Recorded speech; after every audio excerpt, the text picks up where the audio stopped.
அனைவருக்கும் வணக்கம். ஞானவிதா பாரம்பரிய மூலிகை மருத்துவத்தின் சார்பாக இன்றைக்கி சாதிக்கா தீநீர் பற்றி பார்க்க போகிறோம். தீநீரில் நிறையா வகை இருக்குதும், அதில் சாதிக்கா தீநீரும் ஒரு முக்கிய பங்கு வகிக்கி. அதுக்கு நம்ம தேவையான பொருள் என்னென்னா, இந்த அற்புத பருத்தி விதை ஊறிக்கிட்டு இருக்கு. கிட்டத்தட்ட பருத்தி அதை குறைஞ்சது ஒரு 9 மணி நேரமாக அது ஊறணும். இது சாதிக்கா, அதுவும் அரைச்சி ஊறிக்கிட்டு இருக்கு. இது கசகசா பால் எடுத்துருக்கு. இது தேங்காய்,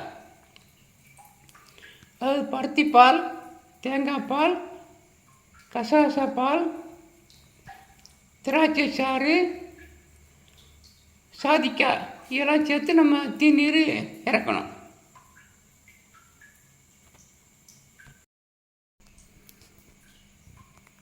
இந்த பானையோடைய அளவை பார்த்துக்குங்க. இவர் 20 லிட்டருக்கு மேலே பிடிக்கும். இந்த பானையோடைய அளவுக்கு 20 கிலோ திராட்சை பழம் எடுக்கணும். 20 கிலோ திராட்சை பழம் சாறு எடுத்து இந்த ஒரு பக்கம் தீநீர் இது சாதிக்காய் தீநீர் தான் ஓடிக்கிட்டு இருக்கு.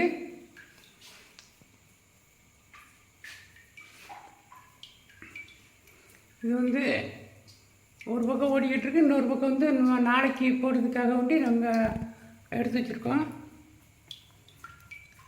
இந்த சாதிக்காய் தீநீர் இறங்குது.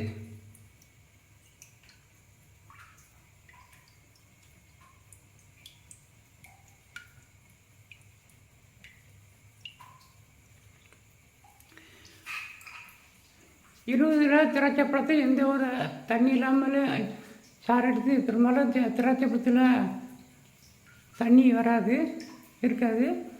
அந்த அவ்வளோ சாருக்கு நமக்கு இந்த தேங்காய் 6 தேங்காய் வச்சுருக்கோம். பருத்தியதை பார்த்திங்கன்னா 1 கிலோ ஊற வச்சுருக்கோம். அது மாதிரி சாதிக்காவும் 1 கிலோ ஊறுது. கசகசாவும் ஒரு 1/2 கிலோ அளவுக்கு அதுவும் ஊறுது. அத்தனையும் பால் எடுத்து நம்ம தீநீரை இறக்கணும். இந்த தீநீர் எல்லா வித நோய்களுக்கும் நம்ம பயன்படுத்தலாம். இப்போ சிறு குழந்தை முதற்கொண்டு பெரிய அளவுக்கு நம்ம பயன்படுத்தலாம். எல்லாமே சத்துள்ள பொருள். இதை நம்ம காலை மாலை 2 வேளைக்கு ஒரு 30 மில்லி வீதம் குடிக்கலாம். பெரியவர்களுக்கு, சின்ன பிள்ளைகளுக்கு ஒரு அந்த வயசுக்கு தகுந்த மாதிரி நம்ம கொஞ்சம் கொஞ்சம் நம்ம கொடுக்கலாம்.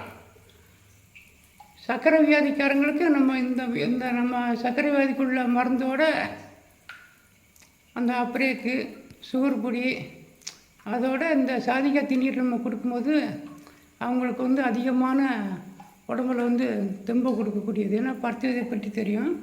பருத்தி விதை அவ்வளோ அற்புதமான ஒரு நல்ல மருந்து. அது மாதிரி சாதிக்காய் நல்லா தூக்கத்தை கொடுக்கக்கூடியது, உடம்புக்கு படத்தை கொடுக்கக்கூடியது. சாதிக்காயோட நம்ம இந்த தேங்காயில் பால் எடுத்து போடும்போது தேங்காய் ஒரு நல்ல ஊட்டச்சத்துள்ள நல்ல பொருள். கசகசா எல்லா வித புண்ணையும் ஆற்றக்கூடியது. அது மாதிரி நல்ல உடம்புக்கு தெம்பியை கொடுக்கக்கூடியது, நல்ல தூக்கத்தையும் தரக்கூடியது. அப்படிப்பட்ட எல்லா பொருளும் சேர்ந்து நமக்கு தீநீரை இறங்கிட்டுருக்கு. திராட்சை பழம் சேர்றதுனால உங்களுக்கு ஹீமோகுளோபின் அளவு குறையாமல் இருக்கும். ரத்தம் கம்மியாக உள்ளவங்களுக்கும், உடம்பு படம் குறைஞ்சவங்களுக்கும் இந்த சாதிக்காய் தீநீர் நம்ம நிறையா பயன்படுத்துகிறோம். கிட்டத்தட்ட தீநீர் வகையிலே கிட்டத்தட்ட ஒரு 10 வகைக்கு மேலே பயன்படுத்தினாலும் எங்களுக்கு அதிகமாக சாதிக்காய் தீநீர் அதிகமாக போய்கிட்டு இருக்கு. அதுவும் முள்ளங்கி தீநீர் அதிகமாக போய்கிட்டு இருக்கு. எனக்கு இது ஆண்களுக்கு பலம் குறைஞ்சவங்களுக்கு அதாவது ஆன்மீக சக்தி குறைஞ்சவங்களுக்கும் இந்த தீநீரோட நம்ம தயாரிக்கிற லேகியம் தாது லேகியம் இந்த சாதிக்காய் தீநீர் நீர்மூழ்கி வித்து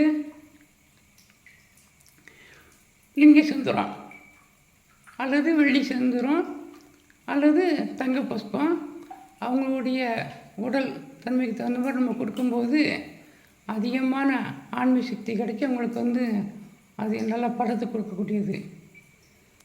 தூக்கம் இல்லாமல் உள்ளவங்களுக்கும் நல்ல ஒரு தூக்கத்தையும் கொடுத்து நரம்பு தளர்ச்சி பூரா மாற்றக்கூடியது.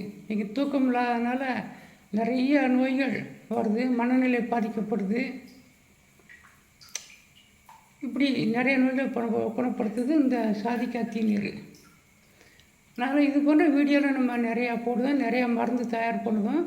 நீங்கள் தேவையானவங்க நம்மகிட்ட வாங்கிக்கோங்க. இந்த வீடியோ நிறையா போடுறதுனால நம்மளுடைய சேனலை பதிவு பண்ணி பார்த்துட்டே வாங்க. நன்றி, வணக்கம்.